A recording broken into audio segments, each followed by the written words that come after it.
उन्होंने रुमाल झाड़ा और उठ के खड़े हो गए, कहने लगे आज नहीं तूने पहचाना, आज नहीं तूने पहचाना, मेरा इनाम बनता है, आज नहीं पहचाना, ला पैसे।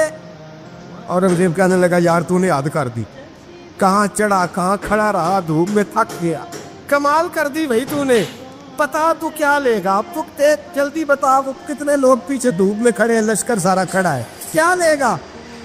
उसने कहा सबसे कीमती हीरे वो है जो तेरे सर के ताज में लगे हुए, मुझे तेरा ताज चाहिए।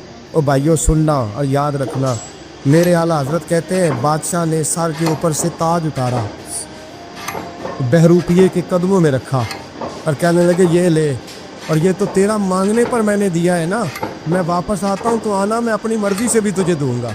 तूने औरंगजेब जैसे बंदे को धोखा दिया, आना मैं उस वक्त भी दूंगा।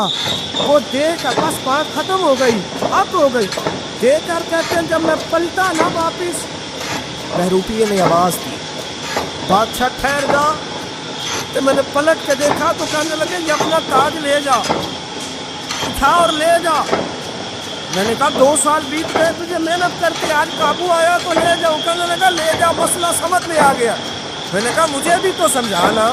कहते वो फूट फूट के रोया, उसकी आंखें बरस पड़ी, सैलाब की तरह आंसू बह निकले, तड़पा और रो के कहने लगा बादशाह मैंने झूठ मूठ रसूलुल्लाह की गुलामी इख्तियार की थी, झूठ मूठ की दाढ़ी, झूठ मूठ की पगड़ी, झूठ मूठ का फकर, मैंने झूठ मूठ नबी पाक का लिबास पहना है, तो तेरे जैसे बादशाहों के ताज मेरे कदमों में आ गए हैं।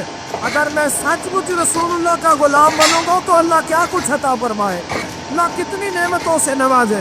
मेरे आला क्या फरमाते हैं, आला हज़रत फरमाते हैं फरिश्ते भी करते हैं ताज़ीम मेरी। कौन जी? अल्लाह ऐसा अकीदा भी कम मिलेगा जो बरेली के इमाम का अकीदा है, ऐसा भी कम। कहते हैं फरिश्ते भी करते हैं ताज़ीम मेरी, क्यों?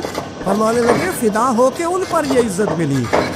बगदाद के एक दरवेश आलिम थे, तो वो जब भी नमाज पढ़ाते ना तो किसी ताजर की 2 बीवियों के बारे में दुआ मांगते। तो जो है मेरी बात पर, नमाज पढ़ाते तो कहते अल्लाह उस ताजर की 2 बीवियों को अपनी ख़ास रहमतें अता फरमा।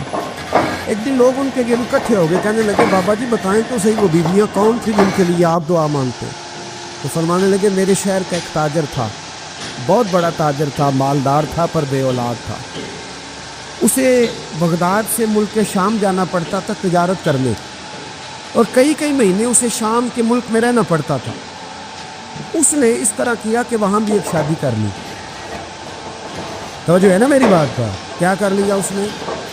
दूसरी शादी करना मर्द के लिए जायज़ है, तीसरी करना भी, चौथी करना भी भैया को वक्त, मगर अगर इंसाफ कर सके तो। अगर चारों में हम ना आधा मसला सुनते हैं और आधा ही बयान करते हैं, अगर इंसाफ ना कर सके फिर उसके लिए 4 जायज़, फिर वो एक ही रखेगा। तो अजीज दोस्त दूसरा निकाह कर लिया, शादी हो गई, अब वो वहाँ कुछ ज़्यादा वक्त गुजारने लगा, मालदार आदमी था, बीवी को मकान भी लेके दे दिया। अब वो जब देर से आता वापस, और जब आता भी तो उसके वो वाले अंदाज ना होते जो पहले हुआ करते थे। अब बीवी से बड़ा जासूस भी कोई नहीं होता, उसको तो पहले पता चल जाता है कि माजरा क्या है, उसे बड़ी खबर होती है। तो उसने महसूस कर लिया कि बदले बदले से मेरी सरकार नज़र आते। वो कहने लगी अब के जब आता जाता है तो इसके हालात कुछ बदले बदले से हैं, माहौल कुछ और है।